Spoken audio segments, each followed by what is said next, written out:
There are 400 major and minor rivers in Bharat, yet every household keeps Ganga Jal at home. Why does this water hold such immense significance? There have been scientists in 1896, a British biologist came here and studied, and he said there are bacteriophages in Ganga water especially, which specifically eat certain kind of bacteria.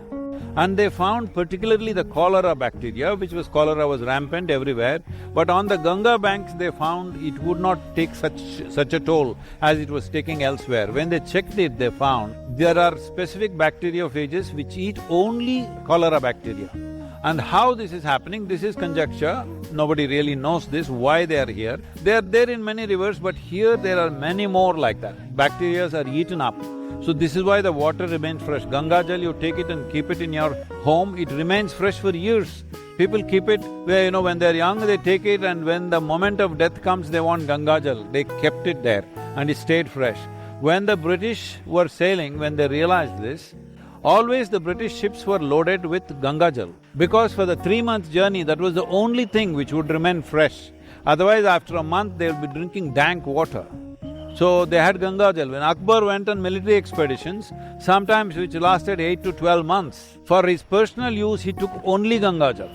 In my own experience, from the age of 19, for 27 years I've trekked in Himalayan area every year by myself. When I did this, most of the time I have no arrangement of food, I'm just gone by myself.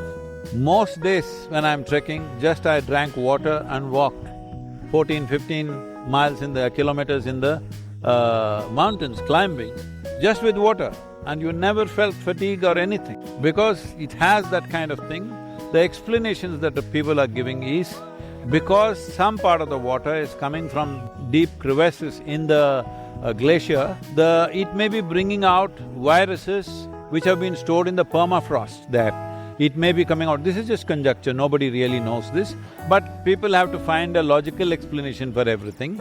I don't know if that is the truth, but they are saying this. But the important thing is, nobody can deny that this water has some special quality and it has nurtured life forever. And it nurtured not only the physical bodies, it also nurtured the mind and the capabilities, where somebody like Voltaire went out to say, almost anything valuable we have in Europe came from the banks of Ganga.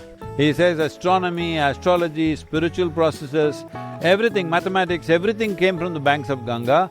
If you don't know anything else, he said, at least 2500 years ago, Pythagoras went to the Ganga banks and got geometry for us, is his words.